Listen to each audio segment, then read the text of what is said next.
Selamat pagi Ibu. Pagi. Benar dengan Ibu Nafi? Iya. Ya, Ibu pasti kenal dengan saya nggak? Coba sebutkan nama saya siapa kemarin. Anda? Betul. Baik Ibu, di sini saya menepati janji saya yang kemarin ya Bu ya. Ibu gimana hari ini perasaannya? Biasa aja. Biasa aja. Tentang suara-suara yang kemarin Ibu dengar, tentang yang sudah saya tanyakan itu, apakah masih terdengar? Masih, tapi sudah berkurang atau sama Bu? Sedikit berkurang. Sedikit berkurang ya Bu ya. Baik, tidak apa, pelan-pelan ya Bu ya. Nah, Ibu masih ingat kemarin kita belajar apa? Cara mengontrol halusinasi dengan cara apa? Dengan cara namanya lupa, tapi pokoknya itu kita menolak suara-suara Oke, yang namanya adalah menghardi. Bagus. Ibu masih ingat caranya? Iya. Coba diulang caranya.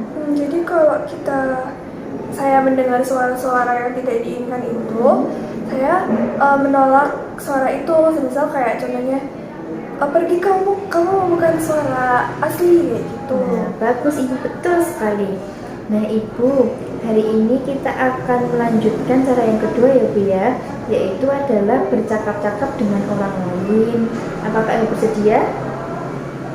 Berarti hari ini topik kita adalah bercakap-cakap dengan orang lain untuk mengatasi halusinasi atau suara-suara yang muncul yang Ibu dengarkan itu, gitu, agar tidak mengganggu Ibu. Gitu. Untuk waktunya saya membutuhkan waktu 10 menit. Ibu bersedia? Tempatnya mau di sini atau mau pindah yang lain? Di sini aja. Baik. Baik Ibu, yang pertama, Ibu sudah tahu atau belum apa pengertiannya dari bercakap-cakap dengan orang lain? Jadi, teknik bercakap-cakap dengan orang lain untuk mengatasi halusinasi itu adalah untuk membantu Ibu saat Ibu mengalami seperti suara-suara yang Ibu dengar itu dengan cara mengobrol dengan orang lain Ibu.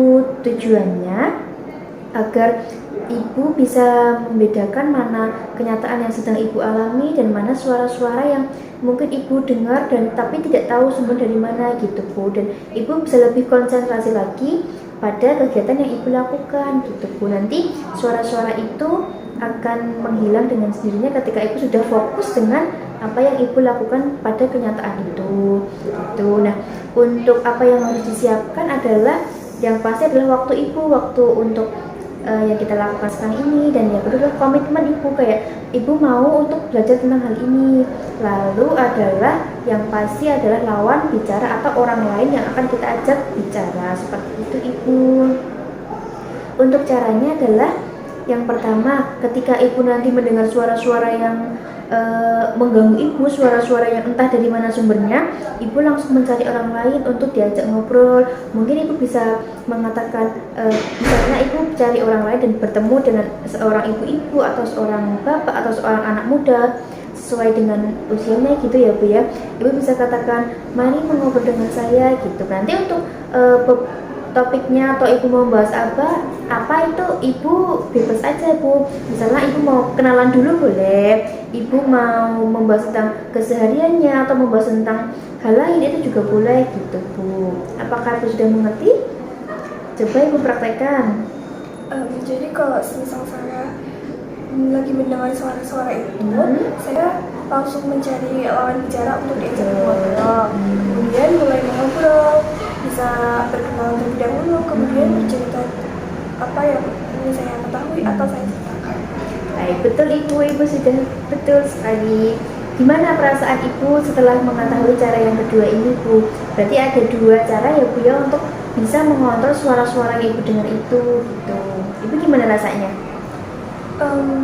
Lebih senang. Lebih senang? Ternyata ada lagi cara lain. Ya, bagus, betul sekali Ibu. Nah, coba Ibu tadi ulang lagi, kita review lagi, kita ulang lagi tadi pengertiannya apa Bu? Yaitu ada teknik untuk mengontrol halusinasi dengan menggunakan teknik bercakap-cakap dengan orang lain. Betul, yang kedua tujuannya untuk agar saya bisa mengetahui perbedaan mana suara di kenyataan saya dengan suara yang saya dengar. betul, iya. Terus yang harus Ibu siapkan apa Bu? Yang pertama itu waktu saya, kemudian komitmen saya untuk belajar teknik ini. Betul. Juga lawan bicara saya. Betul sekali Ibu. Dan Ibu, kalau ini kita masukkan ke dalam rencana harian, mau? Boleh. Mau. Dan nanti Ibu bisa lakukan cara ini 3 kali sehari, atau ketika Ibu dengar Ibu langsung praktekkan cara ini ya Bu ya. Nah, baik Ibu, untuk pertemuan selanjutnya Ibu bersedia tidak? Kita akan belajar tentang cara yang ketiga. Ibu bersedia? Nah, untuk waktunya saya butuh 10 menit pada jam 9. Ibu bersedia? Tempatnya mau di sini atau di tempat lain?